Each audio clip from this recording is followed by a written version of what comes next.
ang kuwit ng balat sa akin. Lahat ay ipagsapalaran sa mga makot at talagang pinagulan. Kaya nag-magic ng saga.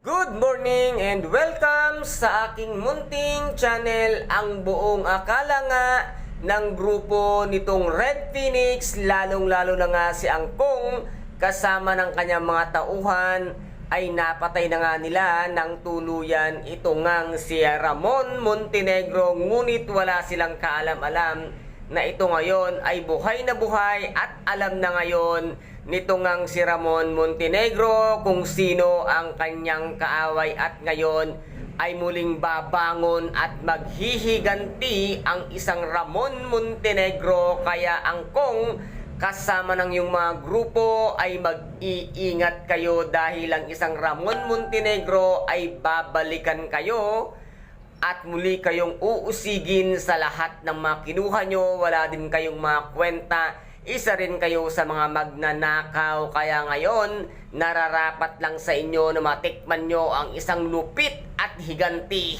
ng isang Ramon Montenegro. Kaya ngayon, maghanda kayo dahil nalalapit na rin ang pagsingil at pagtutuos ninyo ni Ramon Montenegro. At dito naman ay umuwi nga ang huwad na tanggol na ito ang si David, at nasabi pa nga niya sa kanyang tatay na meron daw isang malaking selebrasyon na ito na ang magiging simula ng kanilang pagyaman. Sa panaginip mo lang yan, David, dahil hindi mo alam ang pinapasok mo, at diyan pa lang ay unti-unti nang malalaman at unti-unti mo na rin inihuhukay ang sarili mo sa iyong libingan, dahil malapit nang magtagpo ang tunay na mag-ama at tunay na Montenegro na siyang tatapos at puputol sa sungay mo. At dito naman ay nakausap nga niya itong kanyang nanay na si Aling Marites, at sinabi nga niya